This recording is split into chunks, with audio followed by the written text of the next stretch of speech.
내 삶 깊은 어둠 속 주 계신 곳 찾았지만 그 어디에도 그가 보이지 않네. 그가 일하시나 내가 만날 수 없네. 그가 돌이켜도 배울 수 없네.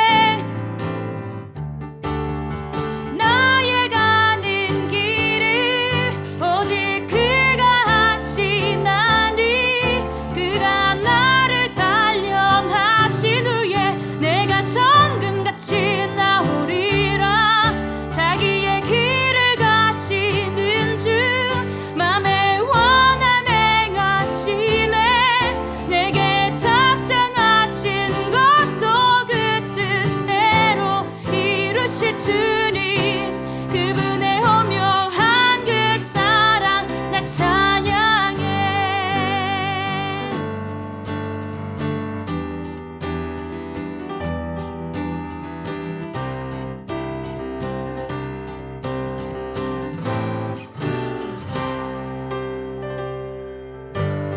내 삶 깊은 어둠 속 주 계신 곳 찾았지만 그 어디에도 그가 보이지 않네. 그가 일하시나 내가 만날 수 없네. 그가 돌이켜도 배울 수 없네. 나의 가는 길을 오직 그가 하시나니 그가 나를 단련하신 후에 내가 정금같이 나오리라. 자기의 길을 가시는 주 맘에 원함 행하시네. 내게 작정하신 것도 그 뜻대로 이루실 주님. 나의 가는 길을 오직 그가 하시나니 그가 나를 단련하신 후에 내가 정금같이 나오리라. 자기의 길을 가시는 주 맘에 원함 행하시네.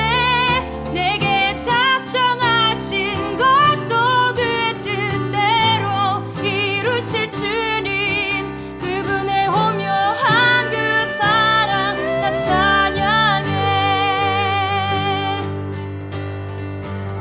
그가 하시네 나의 길을.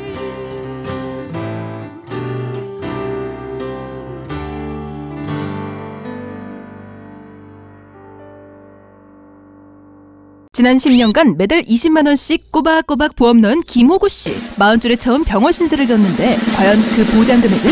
꼴랑 100만 원이요. 왜 이렇게 실망스러운 겁니까? 제가 뭘 잘못한 겁니까? 보험 손해보지 마세요. 최고의 전문가들이 본인에게 가장 적합한 보험으로 맞춤형 리모델링 해드립니다. 지금 바로 마이보험 체크하세요. 검색창에 마이보험 체크. 안녕하세요. 반갑습니다. 양희삼TV 카타콤 3프로 목사 양희삼입니다. 오늘은 찍먹신약 녹화네요. 미리 녹화하는, 사전 녹화하는 시간입니다. 소장님 인사해 주시죠. 안녕하세요. 오랜만에 뵙겠습니다. 네. 저희가 또 2주 만에 뵙게 될 것이고, 녹화는 좀 미리 하지만, 요즘 소장님이 어디를 다니신다는 얘기가 들립니다. 어디를 다니죠? 뭐, 월성리를 갔다 오셨다는 얘기가 있던데. 아이고, 저는 또 제가 외국 간다고 한 줄 알고 그게 아니고, 우리 뉴탐사에서 원자력과 미래 그 이정현 선생님 그리고 그 최영민 감독이 애쓰는데 그 월성 원자력 발전소 다크 투어라고 그래가지고 현재 그 주민들 피해자들의 그 애환도 좀 알고 원자력 문제 심각성을 알기 위해서 3월 17일 일요일 날 하루 일정으로 서울에서 한 20여 분이 버스 한 대를 대절해서 갔다 왔는데 거기에 마침 제가 시간이 좀 잘 이렇게 돼가지고 같이 이렇게 다녀서 어제 하루 좀 그렇게 했습니다. 아, 우리 그 선희자매님, 노선희자매님도 같이 가신 것 같던데? 예, 같이 오셨어요. 예, 그 우리 네. 친구 임갑식 선생도 같이 오고, 또 경주에서 그 김익중 의사 선생님, 또 여러분도 또 뵀습니다. 아, 예. 묵직하신 분들이 많이 가셨네요. 아, 제가 체중이 좀 나갑니다. 아니, 제가 그 계획은 전에 예, 그 방송 녹화하러 갔다 최 감독 만나고 얘기를 좀 듣긴 했거든요. 예. 예. 그래서 뭐 그런 투어를 좀 하면 좋겠다 얘기는 하시던데. 아, 참 필요한 일인데, 그런데 갈 때마다 마음이 무겁고 마음이 아프고 그럴 것 같아요.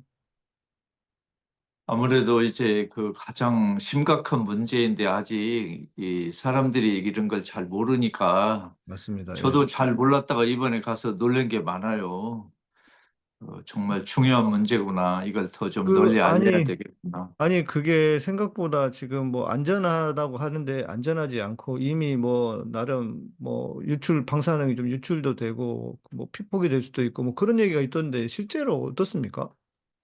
많이 전문가들이 염려를 하더라고요. 정보가 잘 유통이 안 되고 공개가 안 되는데 이게 실제로 어떤 사건이 터지면 뭐 그쪽에 그 뭐 포항, 경주, 울산, 부산 이쪽에 엄청나게 많은 사람들이 살기 때문에 피해가 많이 예상되고 좀 염려가 많이 된다고 하네요.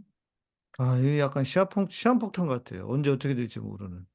예, 네. 정말로 그쪽에 540만 명이 사는 그 지역인데 어디 대피할 수도 없고 정말로 그냥 가슴이 조마조마합니다. 저는 이제 바다를 좋아해가지고 요즘은 이제 제주도를 가끔씩 가지만 전에는 이제 강원도를 좀 많이 가봤거든요. 그러면서 예, 거기도 지나갔었어요. 월성리 원전도 처음엔 가다가 이게 뭐지? 이러고 뭐 이상해요. 뭐가 뭐 공원도 있고 그 뜬금없이. 그래서 아 이게 이 원전 지었다고 해서 이다가 공원도 만들어 놓고 이랬구나 했는데 살짝 느낌이 별로 좋지는 않았어요. 마치 방사능에 약간 조금 피폭이 되는 듯한 느낌도 좀 받았는데 제 느낌만 그랬기를 바랄 뿐입니다. 예, 지금 독일은 원자력 발전소를 전부 폐쇄하고 재생에너지로 지금 하고 있거든요. 맞습니다. 예. 우리도 그렇게 해야 되는데 우리 윤석열 정부가 너무 멍청하니까 백성들을 위험에 빠뜨리고 있는 것 같아요. 뭐 지난 정부에서 원자력 없애겠다고 하니까 이쪽이 이제는 뭐 열받아가지고 뭘 없애 더 살려야지 이렇게 하는 거 아닙니까? 제가 볼 때는. 그리고 가장 중요한 건 원전 마피아들. 예, 네, 원전 그렇습니다. 마피아들이 뒤에 예. 있어서 아, 우리나라의 이 불의한 기득권들은 언제나 좀 이 힘을 잃게 될지 참 답답하고 안타까운 현실입니다. 뭐 싸워가야 그래서 빨리 정권을 바뀌어야 되고 이번에 4월 10일 총선이 정말 우리나라의 운명을 좌우하는 중요한 그런 선거 같아요. 네, 맞습니다. 아, 다시 재도약을 할 수 있는 그 발판을 만들어낼 수 있느냐, 아니면은 진짜 계속 꼬꾸라지느냐, 이제 이런 문제인데, 꼬꾸라지면 정치라고 하는 거는 다른 사람들 앞으로 나아가고 있기 때문에 결국 후퇴되는 거잖아요. 예. 그게 가장 안타까운 사실인 것 같고, 지금 우리 시민들이 좀 더 깨어서 정말 투표를 정말 잘해야 되지 않을까 싶네요. 간절합니다, 진짜. 그런데 너무 안타까운 건 우리 개신교 카톨릭이 한국 사회의 발전과 진보를 위한 그런 도움이 아니고 한국 사회의 사회악을 지탱하고 기르고 방조하고 방관하는 그런 정말로 부끄러운 집단이 아닌가 이런 자괴심이 많이 들어요.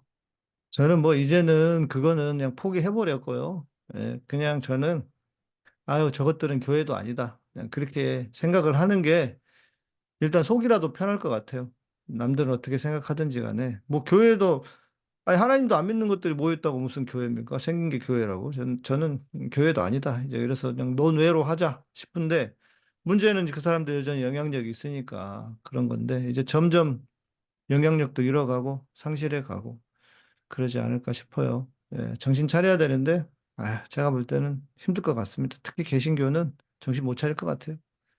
뭐, 그래서 우리가 지금 우리 양이삼 TV 찍먹 신약에서 요즘 바울을 많이 다루고 있는데 바울을 제대로 알고 이해하는 게 한국 개신교 카톨릭을 새롭게 하는데 아주 도움이 되지 않을까 하는 그런 생각이 들어요. 이 네. 방송을 듣는 분이더라도 좀 깨어나고 해방되고 이랬으면 참 좋겠어요. 네.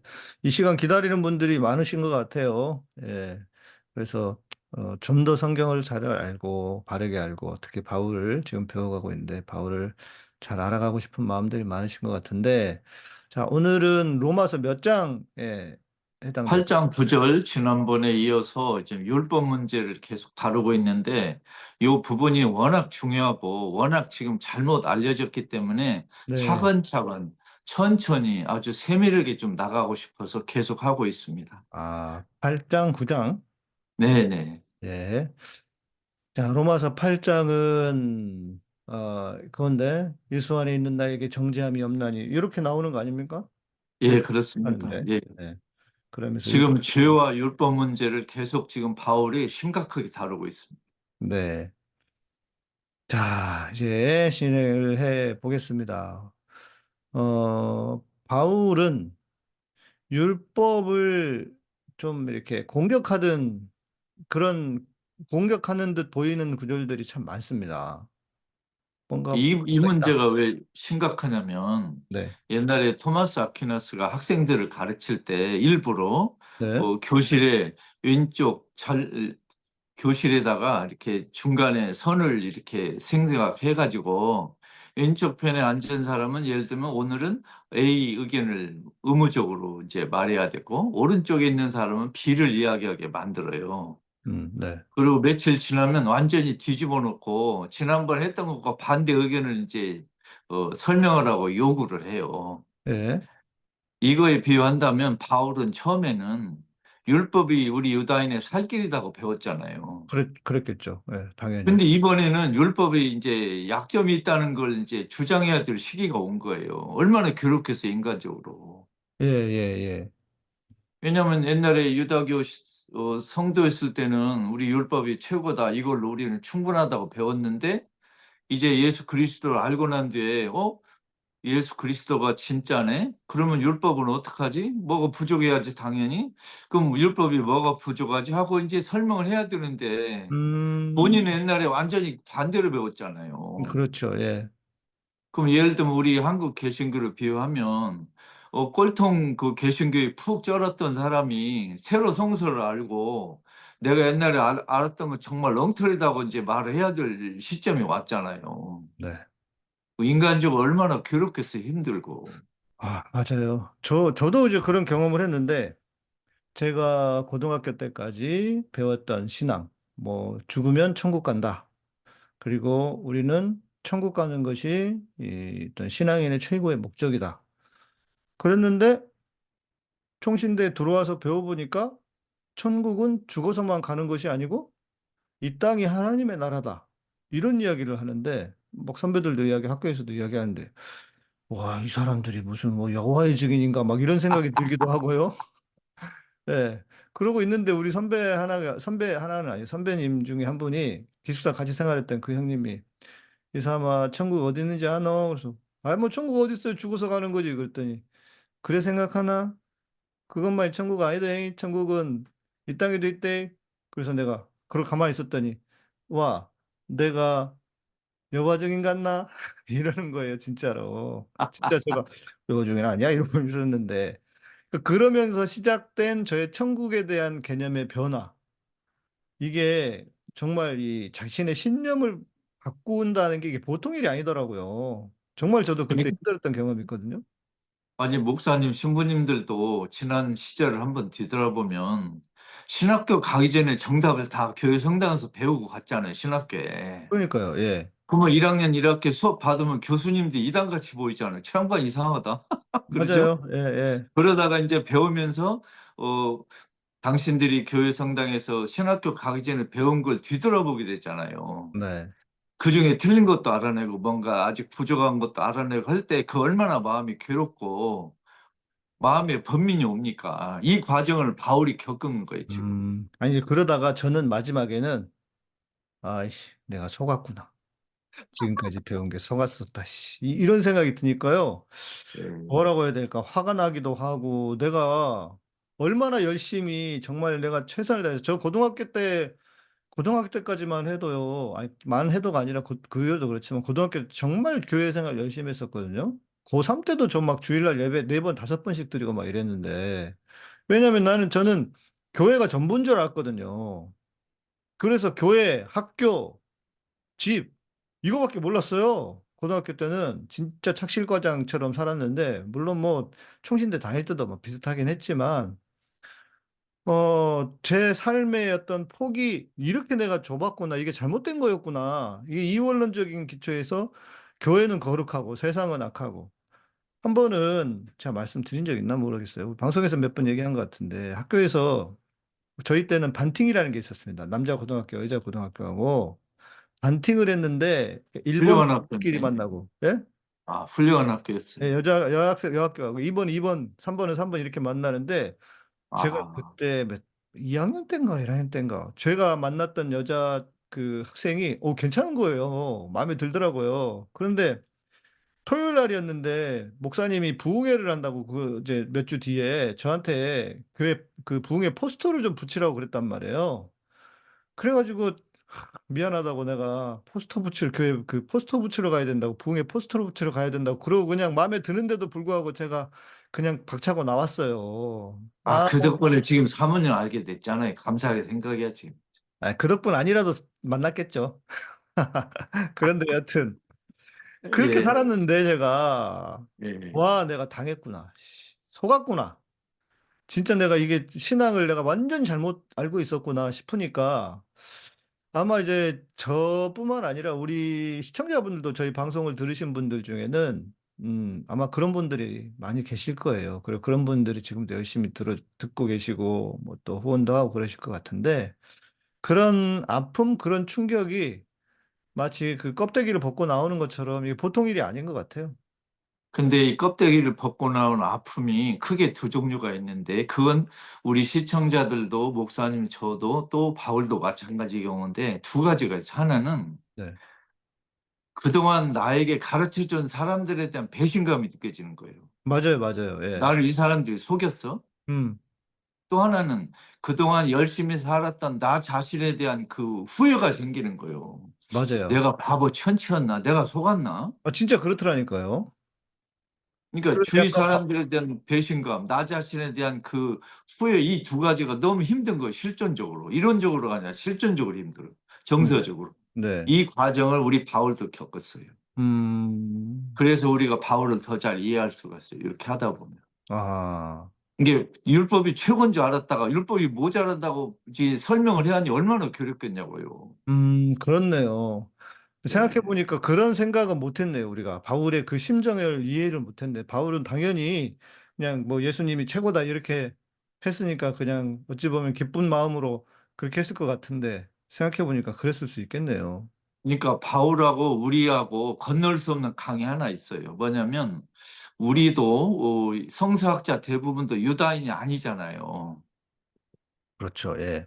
그러면 바울은 유다교에서 예수를 믿는 쪽으로 건너왔잖아요. 네. 근데 우리 대부분은 성서학자들 대부분은 유다인이 아니기 때문에 유다교에서 예수로 건너오는 걸 몰라요. 지금 모르고 그 그렇죠. 아픔을 예. 모르니까 바울을 이해를 못하고 있는 거예요. 지금 음, 바울이 얼마나 괴로운지를 모르고 그냥 관찰만 하고 있는 거예요. 바울을.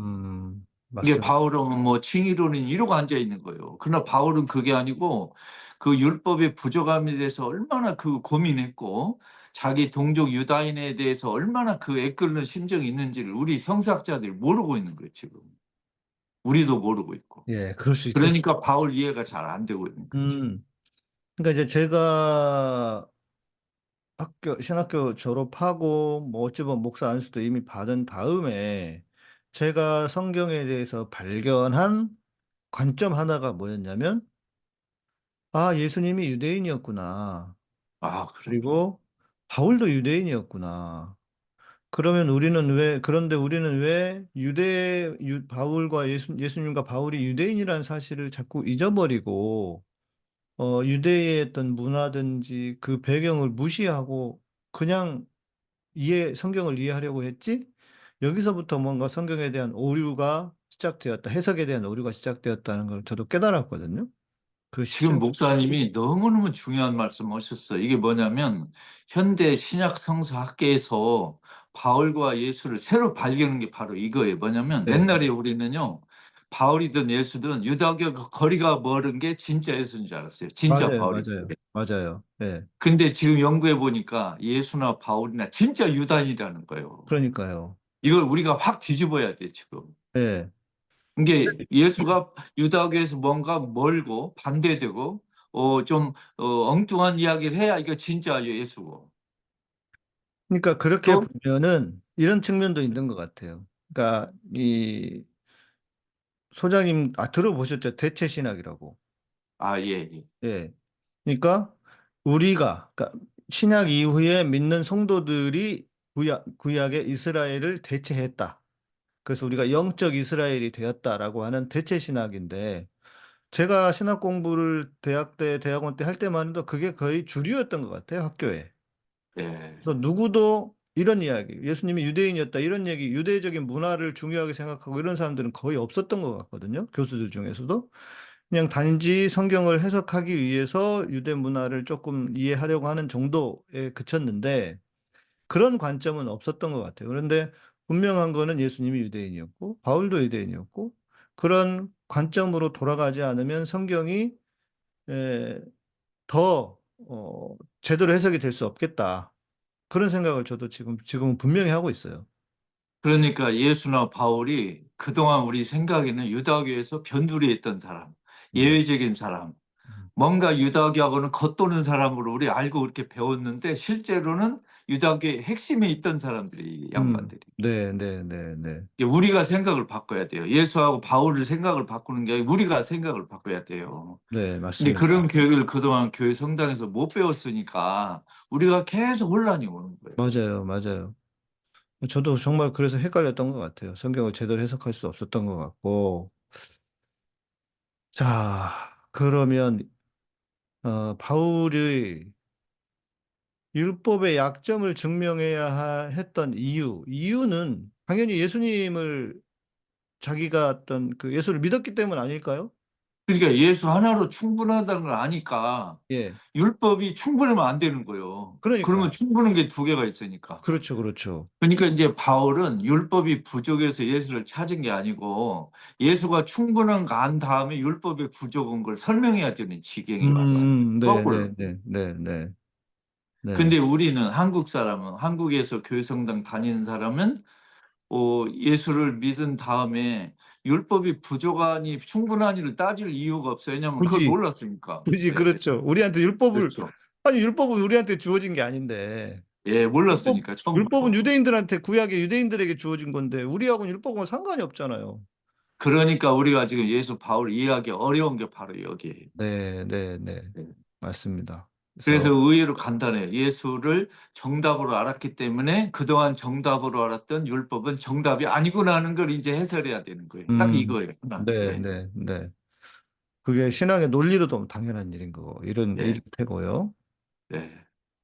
자, 그러면은, 바울은 그 그러니까 그리스도와 죄에 대해서 되게 이야기를 하면서 마치 진짜 그 강력하게 뭔가 이렇게 대결하고 하듯이 이렇게 대비시키면서 혹은 이게 계속 반대급부로 설명을 많이 했잖아요.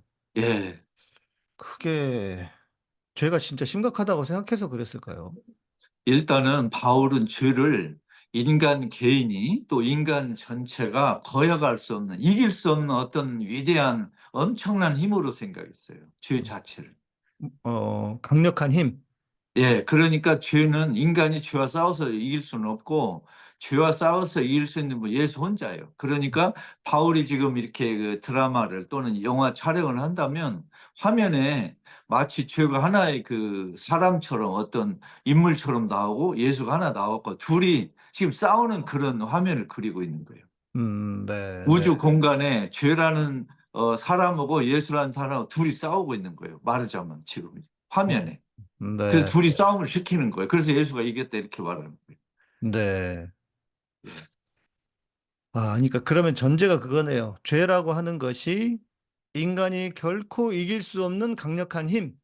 그렇죠. 그렇게 말하는 거예요. 근데 그것은 지금 우리가 알고 있는 어떤 기독교의 전통과도 연결돼 있는 것 같은데요. 바울의 사상을, 연결되죠. 바울의 사상을 따르고 있는 것 같은데요. 일단 이제 죄가 무엇냐를 따지기 전에 네. 죄를 범한 인간, 죄의 힘에서 해방될 수 없는 인간 우리가 느끼잖아, 매일매일. 그렇죠. 그것도 바울이 느꼈어요. 그러니까 인간이 다 합쳐도 죄를 이길 수는 없고 계속 인간이 죄를 생산하니까 이 죄를 이길 분은 예수라고 딱 상정을 한 거예요. 예, 예, 근데 예. 예수가 이겼어요. 그러니까 예수를 믿고 세례를 받으면 우리가 죄에서 율법에서 해방된다는 이야기를 하고 싶은 거예요. 우리는 못 이기니까 죄를. 음, 음, 이제 그렇게 논리를 풀어가고 있는 거예요. 예. 그러니까 그래서 아담도 나오는 거네요. 그렇죠. 아담은 죄에 실패했지만, 죄에 대해서 졌지만, 그러나 예수님은 죄에 대해서 승리하셨다. 그치. 아담은 두 가지. 하나는 아담이 죄를 지었어요. 예, 두 번째, 죄를 못 이겼어요. 그렇죠. 그래서 이제 아담 대신에 구원 투수가 나왔는데 그게 예수예요.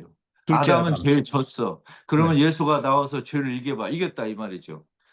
둘째 그래서 아담이죠. 아담과 예수를 대비시킨 거예요. 죄를 예. 지은 인간 아담, 죄 진 인간 아담, 음, 죄를 이긴 예수, 죄에서 해방시킨 예수. 이렇게 딱 두 구도를 놓은 거예요. 그러니까 죄라고 하는 것이 인간은 그 누구도 이길 수 없는 강력한 실존이다. 그렇죠. 것에 대한 전제로 바울은 죄와 예수 사이에 어떤 대결투가 있는 것처럼 이렇게 묘사를 했다. 근데 충분히 이해가 됩니다. 우리의 실존도 그렇지 않습니까? 그렇죠. 이거 딱 맞아요. 근데 이제 바울이 여기서 하나 문제를 발견했어요. 그러면 죄와 예수와 이 투쟁인데 그럼 율법은 어디가 있지 그럼? 예를 들면 죄하고 율법하고 싸우면 누가 이기지? 이런 고민했을 거 아니에요. 그러네요. 예. 이게 죄하고 율법하고 싸우는데 율법이 지니까 예수가 이제 또 나온 거잖아요. 예, 바울 예, 예. 생각에. 그렇죠. 만약 율법이 죄를 이겨버리면 예수 안 나와도 필요 없지. 되잖아요. 예, 예. 그러면 율법이 죄에게 지는 걸 설명을 해줘야 돼요. 아하. 근데 이제 두 가지. 하나는 율법이 나쁘다고 나올 수 없어요. 왜? 하나님이 주신 거잖아요. 그렇죠. 예. 그러면 율법이 예수보다는 뭔가 좀 역할이 좀 줄어들어야 돼요. 그죠? 그래야 그렇죠. 예수가 등장해야 되잖아요. 당연하죠. 예. 주인공이 둘이면 안 되죠. 그러니까 이제 바울이 율법에 대해 태도가 두 개. 하나는 율법 자체는 나쁜 건 아니고 네. 하나님에게 왔으니까. 또 네. 하나는 율법이 예수보다는 조금 역할이 적어야 돼. 두 가지를 말하는 거예요. 음. 그런데 그러니까 율법을 어떻게 표현했냐면 이제 두 가지잖아요. 율법에 그 한계가 있다는 걸 말하기 위해서 유다교 혼인법을 이제 등장시켜요. 우리 바울이. 네. 예를 들면 아내가 남편하고 결혼했어요. 근데 남편이 살아있는 동안은 그 혼인법의 규제를 받잖아요. 그렇죠. 예. 근데 남편이 죽어버렸어. 그러면 그 혼인법에서 해방되잖아요. 죽었으니까. 그렇죠. 우리 이제 한국 검찰이 이렇게 피의자들을 괴롭혀가지고 이렇게 스스로 이렇게 결단하는 사람이 나오면은 그 이제 법에서 심판을 이제 중단시키잖아요. 사람이 이제 세상을 떴으니까. 그렇죠. 예. 그런 나쁜 예도 있지만 말하자면은 남편이 죽어버리면 아내는 그 결혼법에서 해방되듯이 이제 이런 설명을 듣는 거예요. 네. 그러니까 율법이라고 하는 것은 하나님이 주셨으니까 나쁘거나 문제가 심각하게 있거나 그런 건 아니지만 그러나 죄를 이길 만큼 강력한 것은 될 수 없다. 자, 그러니까 조금 더 이해하기 쉽게 설명하자면 옛날에도 암이란 병이 왜 없었겠어요? 그렇죠. 있었겠죠. 옛날에 뭐 여러 병이 있었는데 옛날에는 의학 도구가 발달 안 하고 그 병을 알아내는 기술이 적기 때문에 병을 못 알아낸 거지 병이 없었던 거 아니잖아요. 네, 네. 그러면 율법도 뭐냐면 죄가 무엇인지를 알아내는 역할을 한다 이거예요. 그러나 죄를 이길 수는 없다는 거죠. 네. 죄가 무엇인지를 알아내는 역할을 해줬는데 율법 그게 좋은 거죠 율법이. 그래서 성경에 죄가 뭔지 알아냈으니까. 바울의 표현으로는 몽학 선생이다 이런 표현도 있고요. 그렇죠. 예. 이게 죄가 뭔지를 알아내는 데는 이제 율법이 도움을 줬는데 죄를 이기는 역할은 그 예수가 한다 이거죠. 그 율법에 대한 이런 논리는 바울이 개발해낸 거죠. 그렇죠. 바울이 설명을 한 거. 이렇게 했는 예수도 설명을 안 했어요. 왜냐하면 예수는 율법과 죄의 역할을 설명을 안 했어요. 아직 거기까지는. 그렇죠. 예. 네. 왜 이런 걸 바울이 고민했냐면 유다인 아닌 사람들에게 예수를 전하다 보니까 율법에 대해서 토론하는 거예요. 예수님은 이제 유다교 안에서만 이야기했으니까 율법을 이야기할 필요가 없죠. 왜냐하면 그렇죠. 율법 다 그렇죠. 아니까 우리가. 그렇죠. 근데 네. 율법을 모르는 유다인 아닌 사람들에게 예수를 설명할 때 바울은 율법을 설명하지 않을 수가 없는 거예요, 이제. 예수님은 오히려 율법대로 똑바로 살아라 이 얘기만 하신 거 아니에요? 아, 그렇죠. 예. 예. 그 이게 유대인 만일 근데 예수가 유다인 아닌 사람들에게 하나님 나라 복음을 전했으면 예수도 율법 얘기를 안 할 수가 없었을 거예요. 그랬겠죠, 당연히. 근데 그 전에 예수님은 돌아가 버리셨으니까 예. 이제 우리 바울 선생님 비대위원장으로 대변인으로 역할을 해야 되잖아요. 예. 예수가 해명하지 못한 걸 바울이 해야 됐어요, 이제. 아, 그러면 이제 그거네. 바울은 뭐 유대인들이 율법을 실천할 수 있다, 없다 이 정도가 아니라 그냥 예수님을 등장시켜야 하기 때문에 율법 자체가 실패했다. 이렇게 그냥 정리를 해버린 거네요. 그러죠. 그러니까 예를 들면 유다인 율법을 지킬 수 있느냐 없느냐를 이론적으로 따진 게 아니고 실제로 못 지킨 걸 전제로 하고 시작하는 거예요. 네. 거기서부터. 왜 예수가 나와버렸으니까. 근데 만일 우리가 유대인이었어도 우리도 율법 못 지켰을 것 같아요. 근데 여기서 우리 그리스도인이 예수를 믿고 따르고 교회 성당에 나가고 하는 우리가 하나 이제 잊지 않아야 될 게 있어요. 여기서 바울이 인간이 또는 유다인이 율법을 제대로 실천할 수 있느냐 지킬 수 있느냐를 고민했다면 우리에게 질문이 이게 나와요. 그러면 예수 믿고 따르는 사람 이웃 사랑을 정말 실천할 수 있느냐 이런 질문이 오는 거예요, 우리에게. 그렇네요. 예. 이게 율법을 지키는 것보다 이웃 사랑하는 게 더 어렵지 않아요? 목사님 생각 그렇죠. 어때요? 예, 저도 그렇게 생각합니다. 그러면 유다인 율법을 못 지킨다고 우리 그리스도인 핀잔을 하기 전에 음, 우리가 이웃 사랑을 제대로 실천 못하는 것 때문에 우리가 가슴을 쳐야 된다는 거예요. 음, 그러니까 유다인들 저 멍청한 놈들이 율법도 못 지켜놓고 율법 나발한다 이렇게 하지 말고 우리가 이웃 사랑을 하자고 뭐 가르치고 다짐해도 우리가 그걸 제대로 못하는 걸 반성하자는 뜻이에요. 율법을 지킨다고 하는 차원에서는 우리가 유대인이어서도 못 지켰을 거예요. 세상에 어떤 못 사람이 다 지켜요. 율법을 그러면요. 지키겠습니까? 예, 그렇죠. 근데 율법이라고 하는 것이 이것도 나중에 제가 이제 배운 건데, 우리가 영어로도 이것을 law라고 하고, 예. 율법 이렇게 하다 보니까 마치 이게 진짜 하나님께서 어떤 우리에게 정해주신 하나의 법이라고 생각하는 것 같은데, 법이라기보다는 율법은 하나님을 사랑하는 방법을 알려주는 가르침, 뭐 이 정도로 해석을 하는 게 맞다. 이런 이야기를 들은 적이 있거든요. 그러니까 유다교에서 우리가 지금 우리 예수 믿는 사람이 율법이라고 한 것은 유다교에서는 그 모세오경의 가르침을 말해요. 그러니까요. 근데 우리는 이제 이걸 율법 또는 법으로 번역하면 법이라고 자꾸 쓰는 분들이 있는데 이거 정말 잘못된 거예요. 예, 예. 그렇게 하면 이제 어떤 일이 벌어지냐면 사법, 입법, 행정에서 말하는 법인가? 그렇죠. 예. 종교단체가 지어내는 규칙을 말하나? 아니면 인간 사회에서 통용되는 모든 종류의 규정을 가리키나? 이런 이거 아니거든요. 일종의 종교법 이렇게 이해를 하기가 쉬울 것 같아요. 종교의 가르침인데 자꾸 이걸 법, 규정, 규칙 하면요. 일단 귀찮잖아요. 해방돼야 되고. 네. 근데 이제 불편하고 뭔가 매일 예, 것 같고. 예. 근데 유다교에서는 이제 하나님의 가르침, 권고를 이제 노모스, 그러니까 이제 율법이라고 하는데 우리말로 이걸 율법이든 법이든 이렇게 번역을 해버리면 그 번역은 자체가 프레임에 딱 걸려요. 네, 네. 나쁜 것, 부정적인 것, 음, 인간을 억제하는 것 이렇게 들어가거든요. 그렇죠. 맞습니다. 예. 그래서 우리 그리스도교인들이 이 유다교의 그 개념을 쓸 때 번역은 단어로 유다교 사람들을 억제하고 부정적으로 이렇게 뭐 주홍 글씨를 치고 하는 이런 거 하면 안 돼요. 그러니까 이게 법이라고 하는 거는 일단 언젠가는 지킬 수 없을 테니까. 예. 또 그렇게 어길 되잖아요. 테니까, 어기면 그러니까요. 벌을 받을 테니까, 네. 이런 걸로 이제 시작을 하는 거예요. 그러니까요.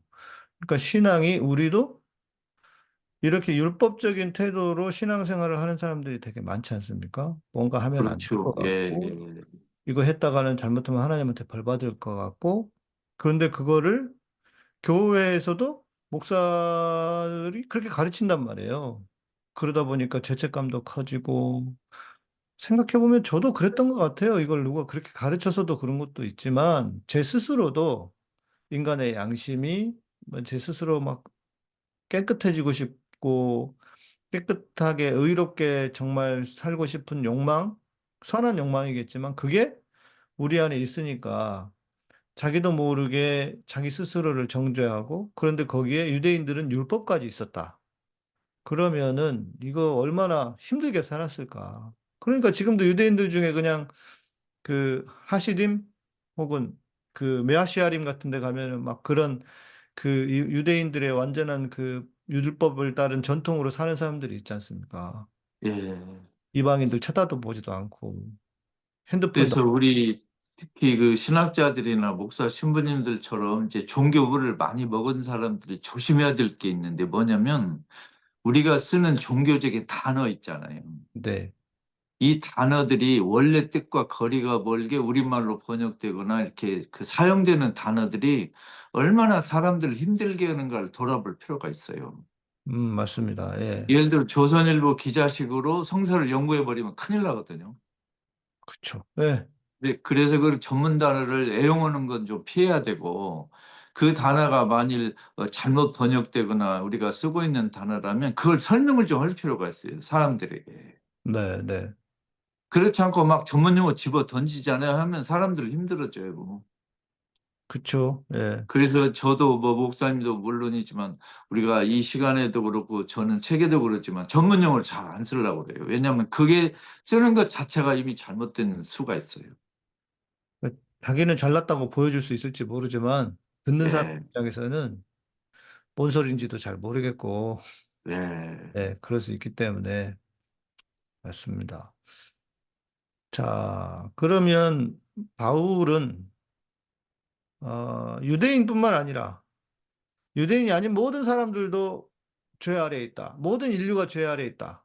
이것은 바울의 엄청난 전제 아니겠습니까? 그렇죠. 근데 요건 바울이 논리적으로는 문제가 있는 말이에요. 뭐냐면 바울이 모든 일을 조사한 일은 없잖아요. 그러네요. 예. 바울이 자기가 만나고 보고 들은 사람의 경험의 한도에서만 지금 나온 기절이죠. 네네네. 그래도 바울도 예수를 유다인에게 또는 유다인 아닌 사람들에게 전한 지가 사실 30년도 안 됐잖아요. 이 그렇죠. 로마서가 56년에 쓰여졌으면 바울이 겨우 한 25년 예수를 유다인이나 유다인 아닌 사람 전했는데 지금 세상 끝날도 아직 안 왔고 네. 바울이 겨우 예수를 전했다 몇천 명에게 전했겠어요. 네. 근데 결론을 지으면 안 되거든요, 지금 벌써. 음, 근데 벌써 편지의 결론을 짓고 있어요. 모든 인간은 죄 아래 있다. 네네. 근데 이제 바울이 그걸 설명할 때는 유다인들은 율법을 못 지키기 때문에 죄 아래에 있다 이렇게 설명을 하고 또 유다인 아닌 사람들은 여러 신을 숭배하니까 죄에 있다 이렇게 설명해 버린 거예요. 예를 들어 가지고 바울이 아, 이게 유다인은 율법을 못 지키니까 죄 아래에 있고 네. 유다인 아닌 사람들은 여러 그 쓸데없는 신들을 모시니까 죄 아래에 있고 이렇게 딱 설명을 했어요. 음, 그러니까 이걸, 요새 말로 말하면 네. 이제 돈을 섬긴다 이거죠. 아, 그것도 큰 잘못인데. 그러면 유대인들이 율법을 못 지켜서 죄라는 건 이해가 되는데, 예. 음, 소위 말하는 그 다른 민족들, 이방인들이 다른 신을 섬겨서 죄다라고 하는 것은 일종의 어떤 선교적인 관점, 선교적인 차원에서 그렇게 접근해야 그렇죠. 예, 될까요? 아직 이 다른 민족은 유다인이 모시는 하나님을 모르니까 그것도 안타까운 거고 네, 또 하나님만이 쓸데없는 그 가치에 목숨 거는 게 틀린 거는 걸 보고 이제 이야기한 거죠. 네, 네, 네. 그래서 여러 그 쓸데없는 신을 섬긴다는 건 뭐 무슨 미신을 믿고 뭐 어디 돌에 절하고 또 우리 윤석열처럼 개에다가 절하고 이런 것뿐만이 아니고 명예, 돈 이런 거에 목숨 거는 사람들도 혼내는 거랑 똑같아요. 음, 우리 교회 성당 다니면서 그냥 돈 앞에 벌벌 기는 사람들은 이거 다 지금 미신이거든요. 그런데 이제 분명한 건 당시 바울은 헬라적인 상황에서 다른 신을 섬기는 것을 비판한 건 맞겠죠. 맞죠. 많이 봤죠. 바울도. 예, 바울은 예. 본인이 이제 그 태어난데도 오늘날 튀르키예잖아요. 네네. 그러니까 뭐 유다교 사람들만 그 창조주 하나님을 믿었고 나머지 사람들은 뭐 각종 여러 신들이 있었잖아요. 예. 그것을 섬긴 걸 보고 이제 안타까워서 그러죠. 그 사람들은 이제 하나님을 알고 쉽게 하기 위해서 애를 쓴 거죠, 우리 바울이. 음, 네. 그리고 그 하나님이 바로 나자렛 예수에게서 보일 수 있다. 이런 이야기를 또 덧붙인 거고. 네, 네. 아, 이방 신을 섬겨서 죄다. 그런데 그것을 지금 우리에게 적용을 해 본다면, 말씀하신 것처럼 돈, 또 세상의 어떤 명예나 욕심, 이런 것들을 우리가 그런 것들로 이해할 수 있다. 그렇죠. 예. 예, 지금 뭐 정치 시즌이어가지고 제가 볼 때는 어, 국회의원을 정말 봉사하고 국가를 위해서 희생하고 국민들을 위해서 뭐 섬기겠다 이거보다는 그냥 자기의 명예를 생각하고 출마하는 사람들도 꽤 있지 않을까 싶어요. 그러니까 국회의원을 이제 그 공적인 가치로 희생하려고 하는 게 아니고 자기 개인의 뭐 명예와 뭐 이런 걸 위해서 한다면 이것도 지금 저기 미신에 빠진 거죠. 그러니까요. 바울의 관점에서 예, 본다면, 그렇죠. 예. 네, 권력이라는 미신에게 절한 거나 똑같아요. 그럼. 권력이라는 우상에게 예. 그런 사람들이 너무 많아서 탈이죠, 뭐.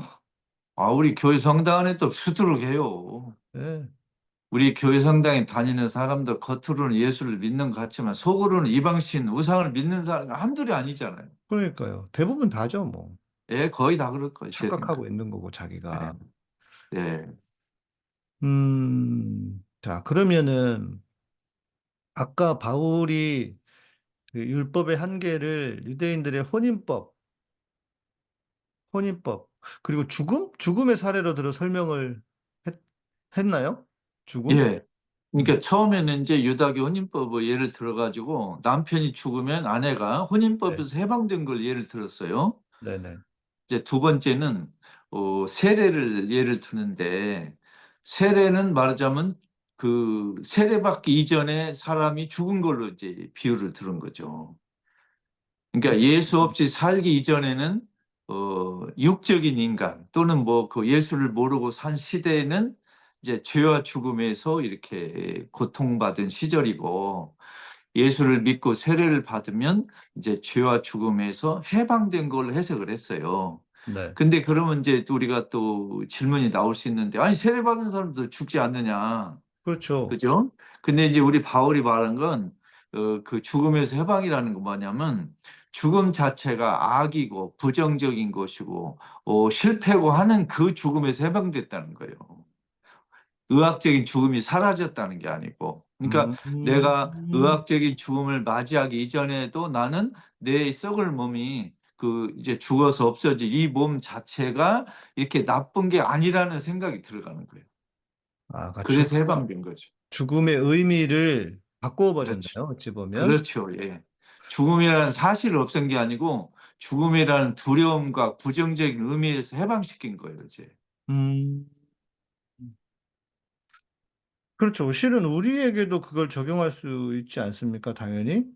아니, 당연히 우리에게도 오죠. 유다인에게만 의미가 오는 게 아니고 죽음의 해방은 유다인뿐만 아니라 우리 모든 인간에게 똑같이 적용되는 거죠. 그러니까요. 네. 예. 그러니까 세례를 받으면 예수를 제대로 믿으면 물리적인 죽음, 의학적인 죽음이 공포가 아니에요.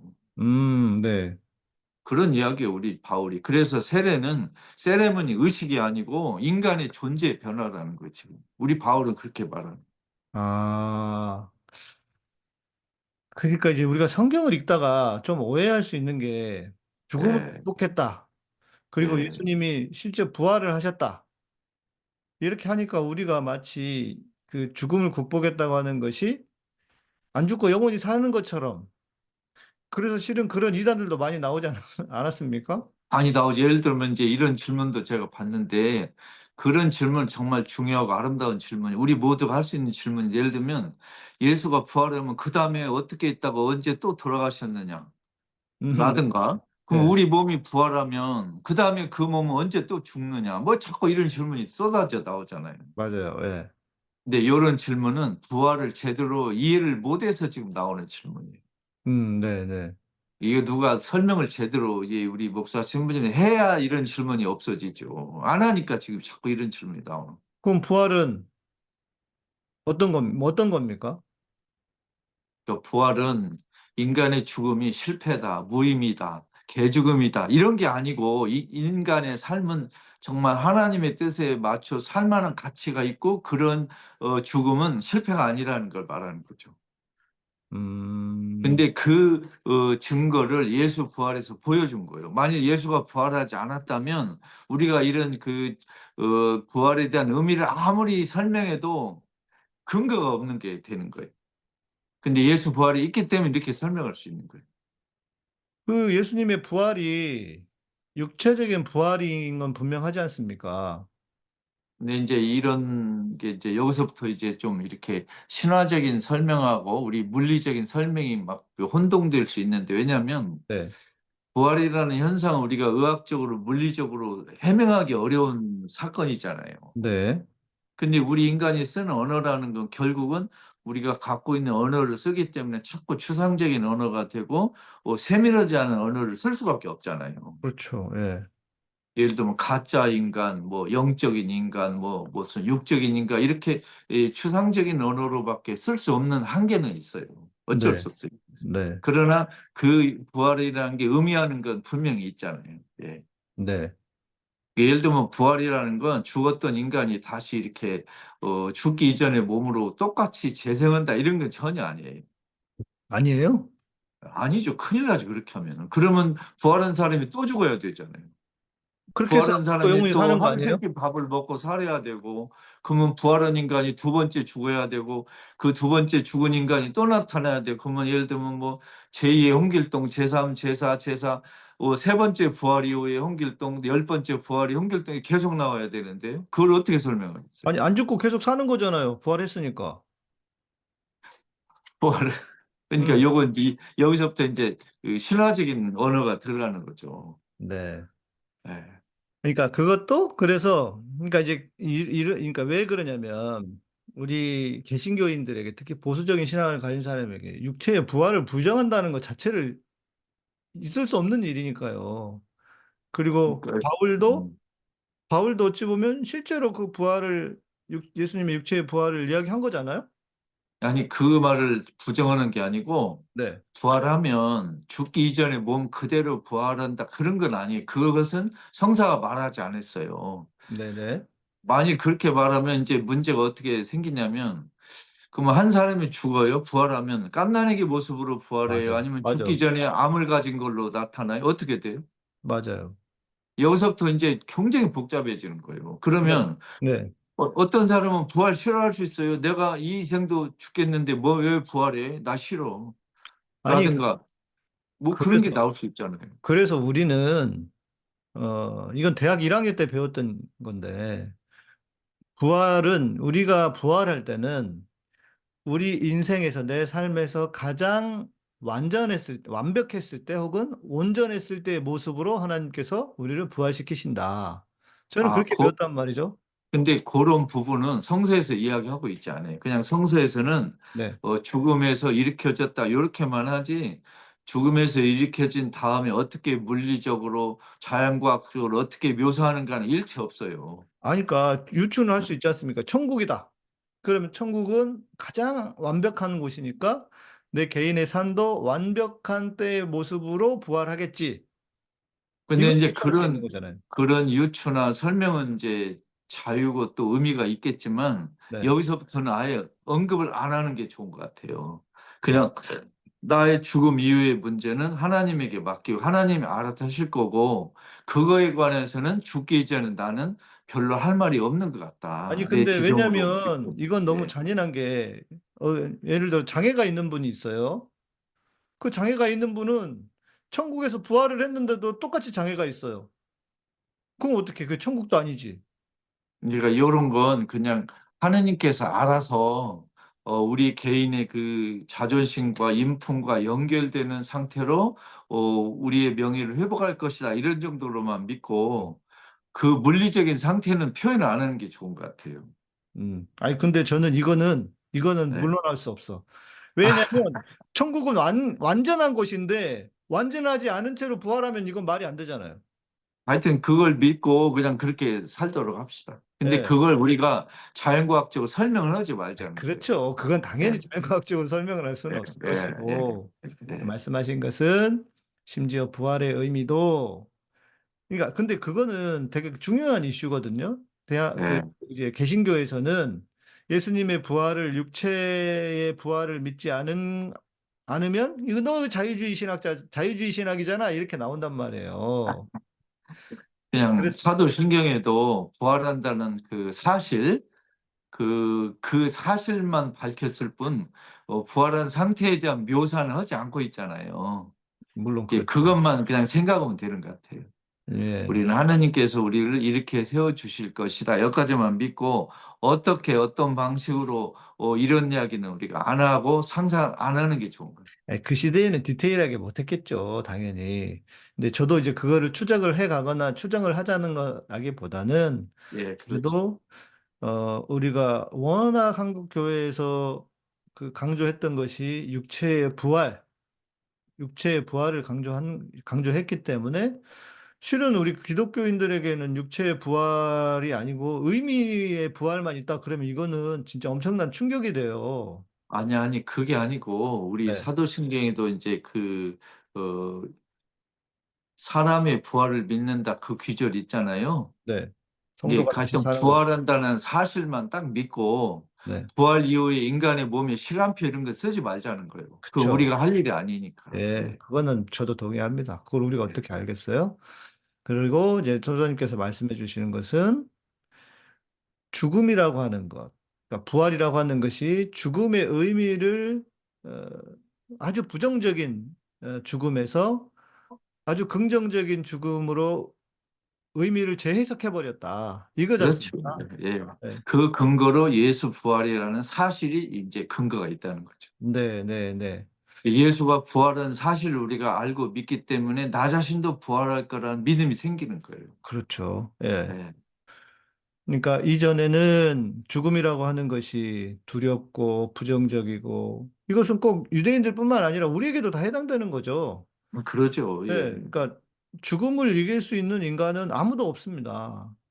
진시황도 자기 안 죽으려고 그렇게 녹쇼를 다 했지만 죽었고 물리적인 죽음을 피할 수 있는 사람은 아무도 없는데 말씀하신 것처럼 물리적인 죽음이 아니라 그러니까 그 물리적인 죽음이 부정적인 것이 아니라 그리스도의 부활을 통해서 우리가 죽음이 오히려 절망이 아니라 희망이 될 수 있고 죽음이 오히려 어떤 하나님 안에서의 해방과 기쁨이 될 수 있다. 이게 바울이 이야기한 죽음의 부활의 의미이고 죽음의 재해석. 그렇죠. 예, 만일 우리가 지금 예를 들어 평균 수명 90살, 100살이다 하면 지금 모습대로 우리가 평균 수명 200살, 300살 되면요. 나 죽여달라고 하나님께 로비할 거예요. 나 괴로우니까. 맞아요. 그러니까 지금 우리는 장수가 목표가 아니고 장수가 꿈이 아니고 부활이 꿈이잖아요. 그 꿈을 예수가 실현시켰고 예,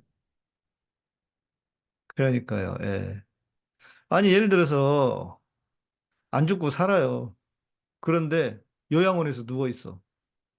이게 뭐야? 그 어르신들 중에 지금 그런 분들 너무 많잖아요. 저희 부모님도 많죠. 돌아가셨고, 대부분 그렇죠. 그러시게 될 텐데, 우리도 그런 길을 갈 수도 있고, 그러니까 저는 제가 우리 양가 부모님들 다 돌아가신 걸 보면서 제가 제 아내와 했던 게 있어요. 여보, 우리는 졸지에 가자. 그게 제일 좋은 것 같다. 졸지에 가자, 졸지에. 근데, 어찌 보면 그러니까 저는 이런 거는 있는 것 같아요. 신앙인으로서 죽음 자체의 두려움은 어찌 보면 뛰어넘을 수 있어요. 뛰어넘었다고 해도 완전히 뛰어넘을 수는 없겠지. 죽음 자체가 완전히 두렵지 않을 수는 없지만, 그러나 천국에 대한 소망이 있고 하나님에 대한 소망이 있기 때문에 죽음 자체에 대한 두려움은 지금 말씀하신 것처럼 이제 의미를 바꾸어서 절망이나 두려움이 아니라 오히려 주님을 만나는 천국으로 들어가는 희망, 이렇게 볼 수 있을 텐데, 문제는 그 죽음을 맞이하는 두려움은 있는 것 같아요.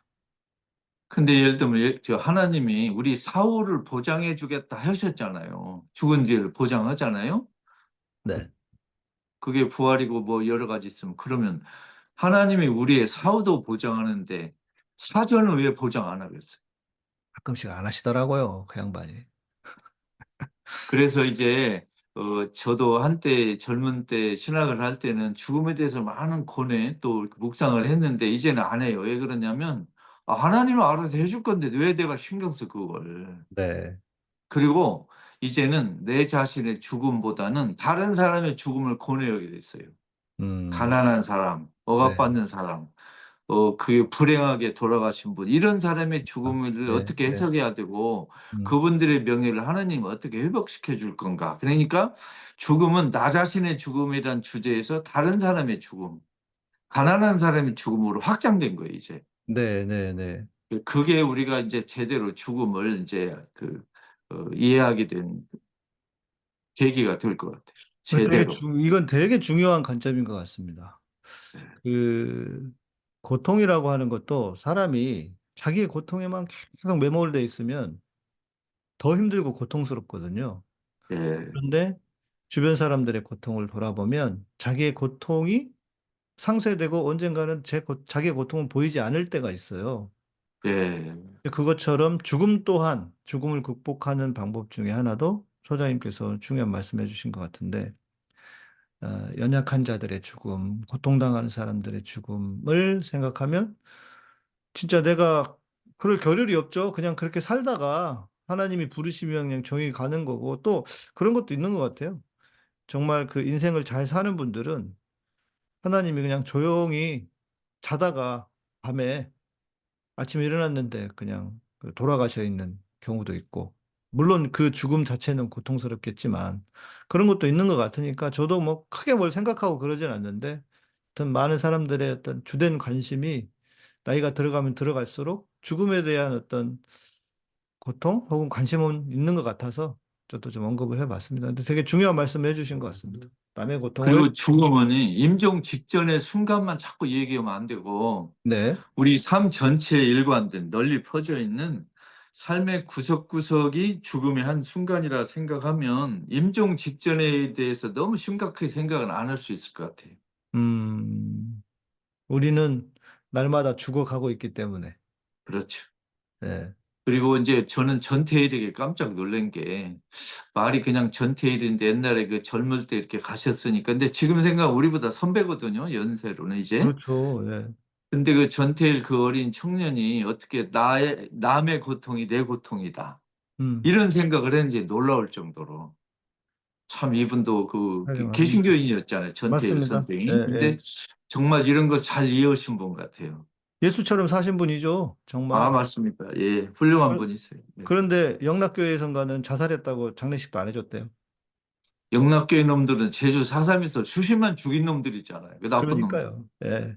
진짜 나쁜 놈들은 교회에 다 모여 있어요. 아휴, 진짜. 에휴, 좀 슬프죠. 아유. 에휴, 참, 그게 뭐 하는 짓이야. 아휴, 진짜 고통스럽습니다. 정말.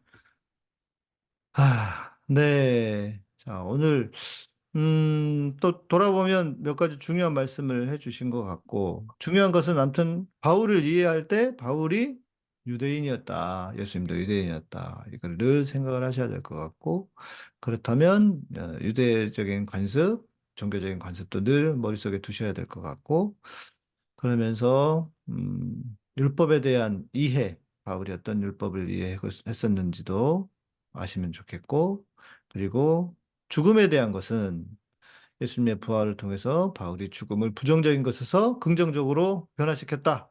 이게 오늘 내용의 어떤 핵심 요약이 될 수 있겠네요. 맞습니다. 네, 요약 아주 멋지게 잘 하셨습니다. 예, 녹화를 낮에 해서 그런지 정신이 말짱하네요. 예. 예. 이제 마무리하면서 소장님 한 말씀 해주시고 예, 마치겠습니다. 자, 이 방송이 나갈 때쯤이면 4월 10일 국회의원 총선 아마 직전이 될 수도 있을 것 같은데 정말 우리 총선이 중요합니다. 정말 윤석열 정부를 빨리 끌어내리고 2024년 올해 다시 대통령 선거를 해서 우리 백성들이 정말 행복하게 살 수 있는 좋은 세상을 만들도록 여러분이 투표를 잘 해주시기를 네. 정말 가슴에 손을 얹고 오늘날 예수가 한국에 오셨으면 어느 당에 투표할 것인가? 어느 당에는 죽어도 투표를 안 할 것인가? 한번 대입해서 생각을 해보자고 이렇게 말씀드리고 싶습니다. 예, 투표 전주입니다. 2주 전이 되는데요. 정말 그 조금만 생각이 있는 사람이라면 이번 선거가 정말 물론 중요하지 않은 선거가 언제였겠습니까만은 정말 더 중요하다. 생각해보면 지난 21대 총선은 참 우리가 쓸데없는 짓을 했다 싶은 생각이 들 정도로 이 21대 국회의원들이 참 헛짓을 정말 너무 많이 했다 싶은데 이번 총선에서 뽑히는 사람들만큼은 정말 제대로 된 역사의식과 책임의식을 가지고 했으면 좋겠고 정말 이 대한민국을 다시 살려낼 수 있는 그런 국회의원들이 되어야 하고 그런 선거가 될 수 있도록 또 여러분들 투표도 잘해 주시고 기도해 주시면 좋겠다 싶습니다. 네, 소장님 오늘도 감사드리고요. 네, 저희는 다음 시간에 다음 주는 선거 날이 돼가지고 아마 우리 방송하기가 힘들 수도 있을 것 같습니다. 예, 예. 네, 그렇게 될 것 같고요. 또 오늘도 함께 해주셔서 감사드리고요. 저희는 다음 시간에 뵙겠습니다. 고맙습니다. 감사합니다.